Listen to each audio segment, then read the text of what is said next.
اللہ علیہ کی بات کو سامنے رکھا جائے، ان کے نام پر مسلک قائم کیا جائے، ان کے نام پر مسجد بنائی جائے، ان کے نام پر مذہب بنایا جائے، ان کے نام کی نماز گھڑی جائے، ان کے نام کا روزہ گھڑا جائے، ان کے نام کی زکات دی جائے، کتاب الزکات ان کے نام کا قائم کیا جائے۔ اہل حدیث اس بات کو نہیں مانتا ہے، اہل حدیث یہ بات اعلان کرتا ہے، لوگوں روئے زمین کے اوپر محمد رسول اللہ کے آ جانے کے بعد نہ کسی امام کی ضرورت باقی رہی ہے اور نہ کسی نبی کی ضرورت باقی رہی ہے۔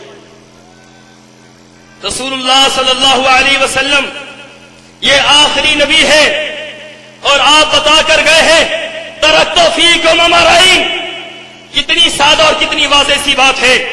ترکت فیکم امرین فطرت کی بات ہے، میں جا رہا ہوں دو چیزیں چھوڑ کر جا رہا ہوں، تیسری نہیں، چوتھی نہیں، پانچویں نہیں، چھٹی ساتویں نہیں، قیاس، رائے، اجتہاد، اقوال یہ باتیں نہیں۔ ترکت فیکم امرین دو چیزیں چھوڑ کر جا رہا ہوں۔ اللہ کے رسول وہ دو چیزیں کیا ہیں؟ آپ نے فرمایا ایک اللہ کی کتاب ہے، اس کے رسول کی سنت ہے۔ سامعین محترم یہ دو چیزیں آج اہل حدیثوں کے پاس ہیں اور میں علی وجہ البصیرہ یہ اعلان کرنا چاہتا ہوں، اس وقت پوری دنیا کے مسلک اہل حدیث سے وابستہ علماء موجود ہیں، سکالر موجود ہیں، دانشور موجود ہیں۔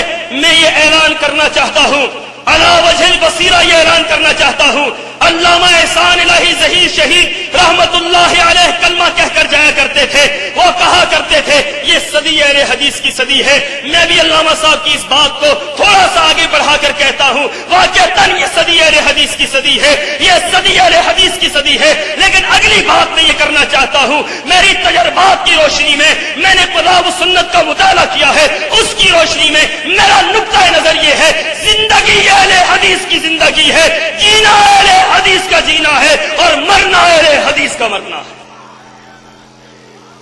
اس کی بنیاد کیا ہے؟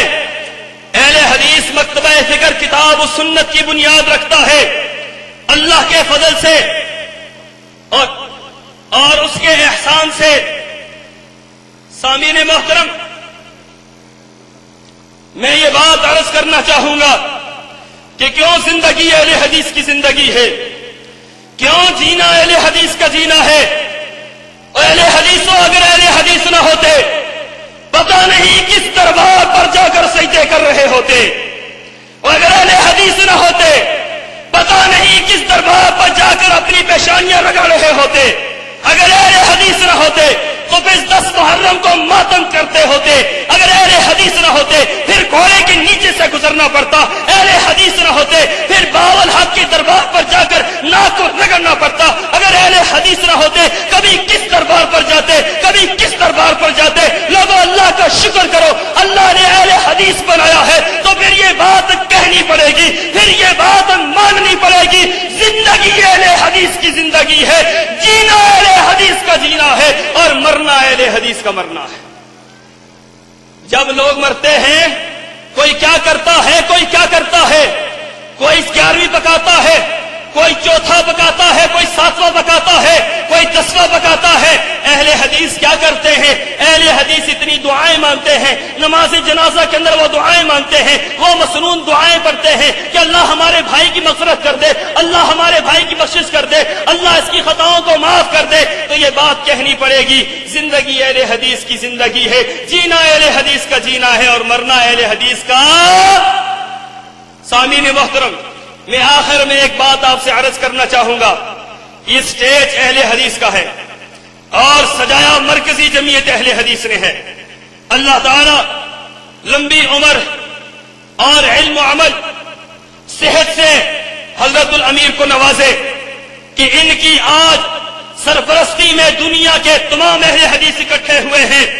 میں سلام پیش کرتا ہوں حضرت الامیر کو، ناظم اعلیٰ صاحب کو، اور آپ سے یہ عہد لینا چاہتا ہوں مرکزی جمعیت اہل حدیث اس ملک کے اندر خلافت راشدہ کا نظام چاہتی ہے۔ مسلک اہل مرکزی جمعیت اہل حدیث اس ملک کے اندر کتاب اللہ کو بطور آئین دیکھنا چاہتی ہے، سنت رسول اللہ کو بطور دستور دیکھنا چاہتی ہے۔ مرکزی جمعیت اہل حدیث کی جدوجہد توحید کے لیے ہے، مرکزی جمعیت اہل حدیث کی جدوجہد شرک کو مٹانے کے لیے ہے، بدعات کو مٹانے کے لیے ہے، سنت کو پھیلانے کے لیے ہے۔ آؤ پھر ہم قدم ہو کر میرے ساتھ آواز ملا کر کہو، جب تک زندہ ہے مرکزی جمعیت حدیث کے جھنڈے کے نیچے توحید کے پرچم کو بلند کرتے رہیں گے انشاءاللہ.